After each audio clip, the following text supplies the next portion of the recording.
vani ukanibloka kana kundiblutika pawhatsapp ndinobva ndatofara zvemhando yepamusoro zvinenge ndichiziva kuti ndava nemunhu wani wekuti anoda kuti ndimuteverere everyday handizokusiye kukuteverera wangu kusvikira zvanaka okutamba nemwoyo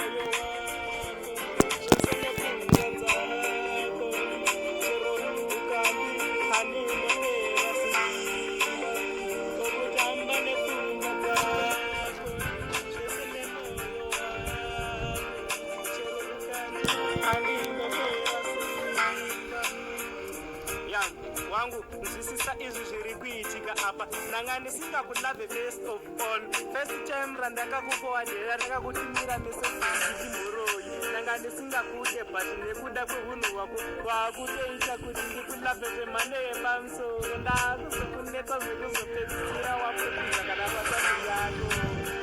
okutamba nepro ukandi handotema hamindopera simba okutamba nepfungwa dzako zvese nemoyo wako chero ukandi handimbopera simba nawo ndava nemazipawazi mumaoko angu umu zvese nemumazichero umu nemuchipfungwa umu zvekuti chero ukabvunza ani nani everyday ndenge ndichitaura nezvako zvekuti ikoko kwauri hausi kuzvinzwisisa tikasangana face to face unozongova wangu chete nekuda kwekuti mumwoyo wagara urimo